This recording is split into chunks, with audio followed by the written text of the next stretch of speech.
vous êtes PCA de l'OGFREM, vous êtes promu au grade du PCA de l'OGFREM. Ouais. Alors qui êtes-vous? Présentez-vous. Nous vous connaissons dans les circuits de l'UDPS, mais qui êtes-vous? Merci beaucoup. Moi, c'est M. Ami Simon Rodolphe. Je suis le président de la jeunesse de l'UDPS et récemment nommé président du conseil d'administration de l'Office de gestion de fret multimodal OGFREM AC. Comme vous le savez, en République démocratique du Congo, nous sommes plus de 100 millions de Congolais. Mais parmi ces 100 millions de Congolais, que le premier d'entre nous puisse poser sa signature justement pour vous donner une lourde charge que vous devez porter tout en relevant les défis trouvés, je crois que ce n'est pas une mince affaire. Nous avons bénéficié de la confiance du président de la République et à cela, nous devons être trop fiers, plus que trop fiers. Vous venez de dire que vous devez relever un défi. Ouais. Alors nous osons croire que vous avez trouvé beaucoup de déboires dans la boîte. Bon, là où il y a les gens, le problème ne manque jamais. De quel genre? Mais bien entendu, il nous revient en tant qu'autorité, ce n'est pas à pleurnicher, mais nous sommes là pour apporter des solutions idoines. Et parmi les problèmes, tu sais, les humains regorgent à son sein toujours des contradictions, parfois la mauvaise manière de faire les choses, sans pour autant respecter les textes qui régissent l'entreprise. Tout ça, ça fait partie de la gestion de l'entreprise. Et moi, étant président du conseil d'administration, je définis la politique générale.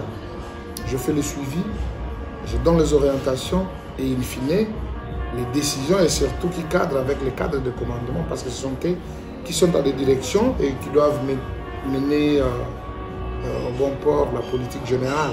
Et donc voilà, c'est ce que nous faisons. Mais bien entendu, dans la complicité, surtout dans l'humanisme entre nous, tout en respectant les textes qui nous régissent. Vous avez dit changer d'orientation. Vous ne gardez pas la même orientation trouvée. Non. Vous avez changé une autre orientation. Et dans quel sens? Bon, bien entendu, tout ce que nous avons trouvé, ce n'est pas mauvais. Il y a ce que nous pouvons retenir. Mais bien sûr, comme nous sommes une nouvelle équipe, nous avons le devoir d'amener une nouvelle politique. Vous comprenez? Chacun a une vision, comme le président de la République a trouvé la République démocratique du Congo.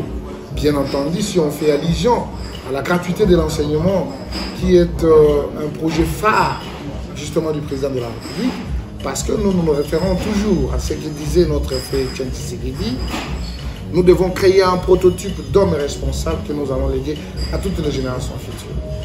Et en créant des prototypes d'hommes responsables, il faut penser à l'éducation.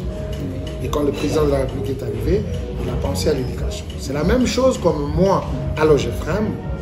Je trouve que c'est l'homme qui est au centre justement du travail. C'est l'homme qui doit tourner la tête, c'est l'homme qui doit être à l'œuvre justement pour amener le moyen que nous avons besoin pour l'application de notre politique.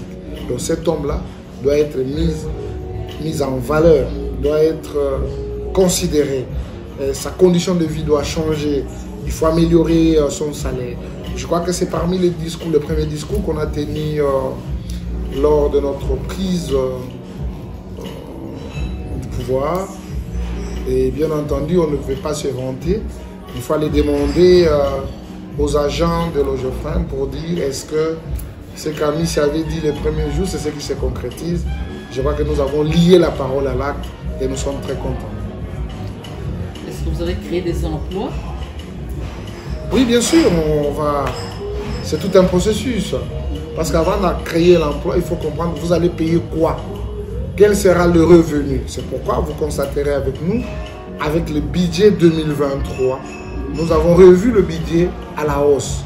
C'est par ici où je vais revenir dans ce que je disais, que c'est l'homme qui est au centre. Cet homme-là qui cherche cet argent doit être mis dans de bonnes conditions pour qu'il soit toujours meilleur. Alors, la production qui sera constatée sera aussi bénéfique à de nouvelles unités que nous allons amener. Nous sommes dans la projection et bien entendu, les carottes sont cuites. Je sais que d'ici là, nous aurons quand même de nouvelles unités et les enfants auront quand même des opportunités pour leur pays.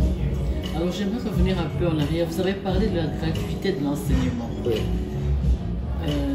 Si j'ose croire, la gratuité de l'enseignement, elle est constitutionnelle. Exactement. Mais comment ça se fait que certaines personnes contestent cette gratuité, ne reconnaissent pas que cette gratuité existe? Vous, en tant que le président de la jeunesse, comment vous présentez la chose, la gratuité de l'enseignement, pour ceux qui la contestent, pour ceux qui n'acceptent pas, pour ceux qui disent que ça n'existe pas, cette gratuité de l'enseignement? Non, c'est de la mauvaise foi. Ici, nous sommes en Belgique.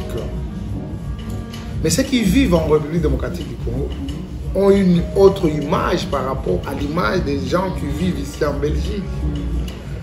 Nous sommes en train d'assister à une transformation d'une nouvelle République démocratique sous le leadership de son Excellence, Monsieur le Président de la République.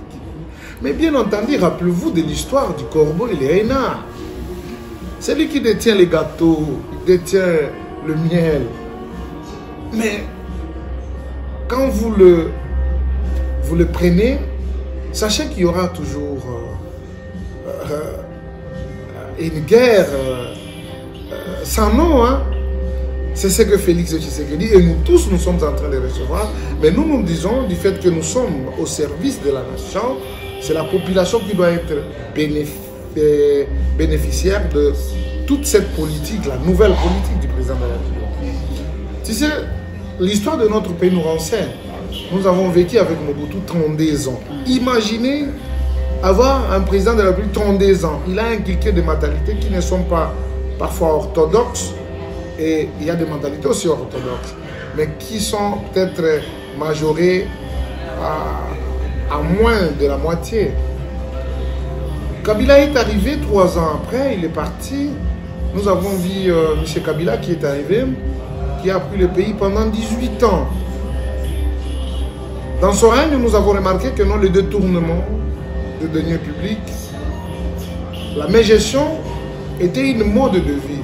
Et si vous vous excellez dans ça, vous aurez de promotion en promotion. Et aussitôt arrivé, le président de la République a créé la rupture. De dire non, les biens de l'État doivent être quand même gérés dans une manière aussi responsable. Et c'est pourquoi on a activé la problématique et surtout la structure que nous appelons l'IGF, l'Inspection Générale des Finances. C'est juste pour décourager ceux qui croyaient que la caisse de l'État pouvait être considérée comme leur poche propre. C'est une nouvelle manière. Et nous, nous avons une histoire. Nous ne serons jamais pressés, mais nous sommes prêts. Parce que le prestige que nous portons vient d'abord du combat qui a été mené par M. Tshisekedi, qui a prôné toujours et qui prônait toujours un état de droit, un état de justice, un état où règne la paix et la redistribution équitable de nos ressources. C'est pourquoi on l'appelait toujours Yatiti, c'est un homme sans génération. Je me riais un jour, moi, ici, je suis aussi considéré comme ainsi. J'aime, ce n'est pas le bien, mais faire le bien pour les autres. Ça doit être notre caractéristique et je sais que c'est là. Mais à ce qui concerne la gratuité de l'enseignement, les carottes sont cuites. Aller à l'est jusqu'à l'ouest, de nord-sud, de toute la République démocratique du Congo. Je crois que si le président de la République sera réélu avec plus de 80%, c'est aussi ça. Le développement à la base, avec les 145 territoires, où on construit des écoles, des hôpitaux, des centres de santé, les bâtiments administratifs. Donc tout ça, nous devons commencer à la base pour remonter jusqu'à la capitale. Voilà. Voilà. Vous m'avez un peu dévancé. Nous allons maintenant vers les échéances électorales. Est-ce que vous pouvez nous faire un bref aperçu du bilan depuis la prise du pouvoir jusqu'à maintenant? Je dois vous rassurer que le bilan du président de la République est largement positif. N'oubliez pas, le 24 janvier 2019, le président prêta serment. Après la prestation de serment du président, comme vous le savez, vous êtes dans le pays des hommes normaux. Il y a eu Covid-19. C'est la pandémie qui a touché le monde entier. Mais malheureusement, les gens animés de mauvaise foi, ils veulent que le Congo puisse se comporter particulièrement dans une réalité qui ne cadre pas avec la vérité. Parce que nous tous, nous étions touchés. Toutes les économies du monde étaient en berne, en rouge, et sans épargner la République démocratique. Ça nous a pris 2 ans. Ok? Mais pendant ces 2 ans, la gratuité de l'enseignement a été assurée. Les infrastructures, ne parlons pas. L'augmentation des salaires des agents de l'État, n'en parlons même pas. Et beaucoup tant d'autres.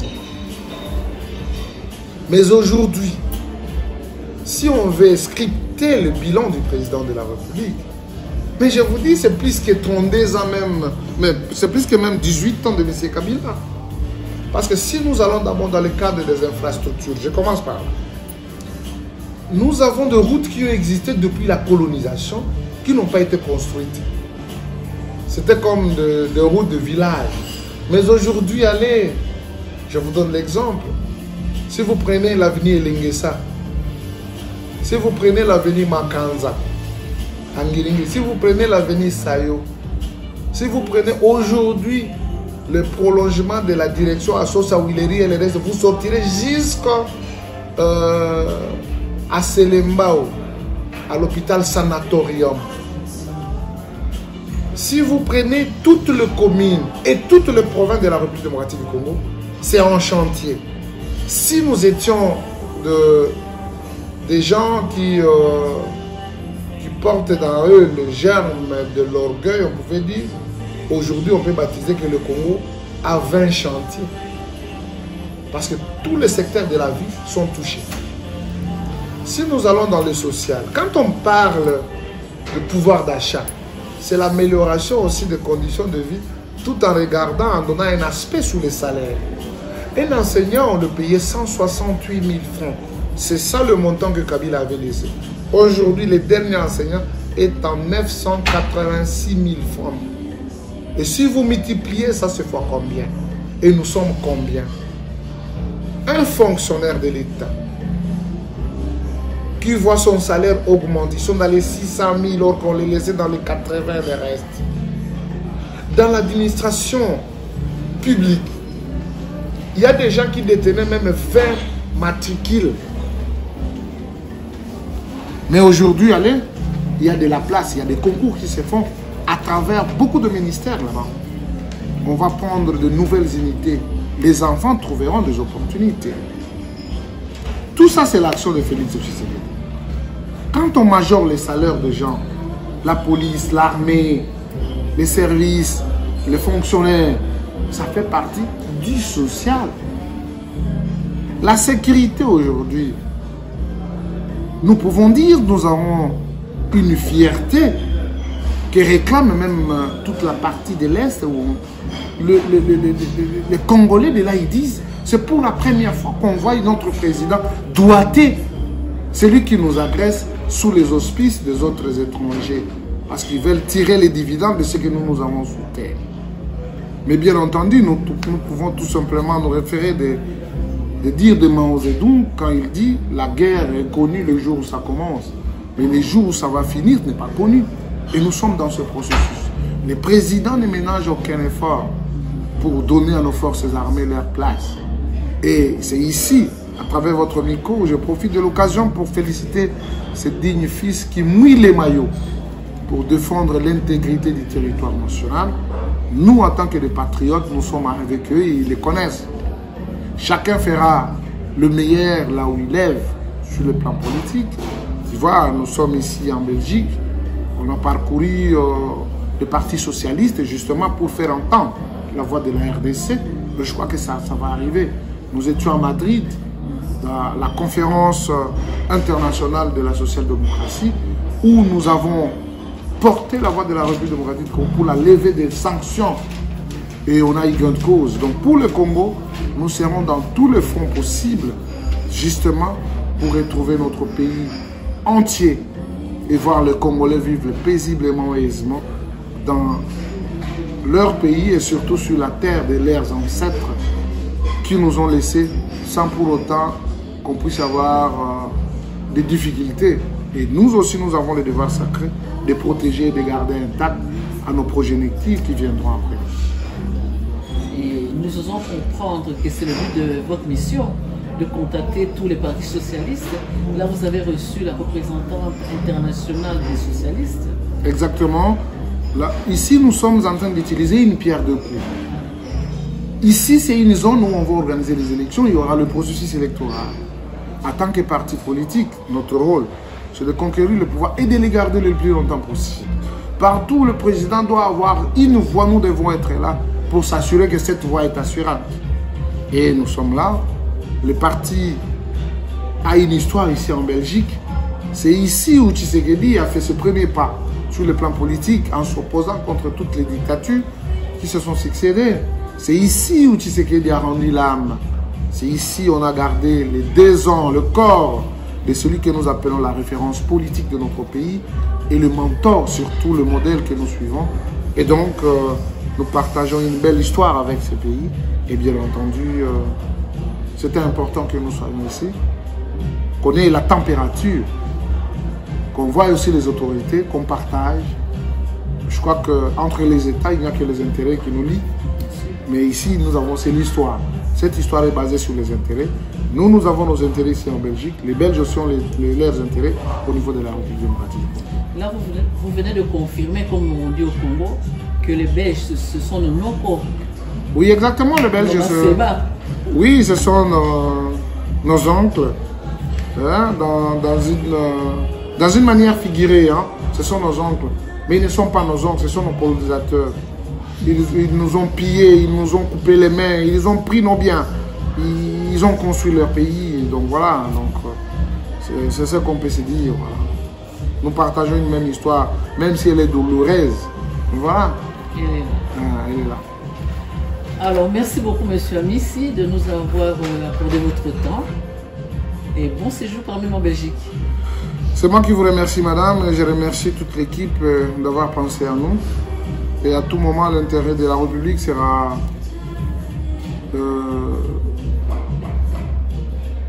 intéressant pour que nous puissions parler à son nom. Nous le ferons comme on le fait toujours. À vous aussi d'être patriotes, d'aimer notre pays parce qu'on n'a qu'un seul, même si vous vivez ici. La terre des ancêtres n'est que le Congo. Nous sommes nés là-bas. C'est seulement le Congo. Ah, Pépélé, donc. Donc, Banatouya. Banatouya Congo, Bazalia, en Belgique. Banatou, Bibali, Bassi, Bango, tout, Bazaliawa. Un grand merci à Bango, Balingambo, Cannabis, parce qu'on n'a qu'un seul pays, un beau pays qui nous a été légué. Donc, notre bonheur ne viendra ni de l'Orient ni de l'Occident. Notre bonheur ne viendra qu'avec notre détermination. Avec Dieu, nous sommes en train.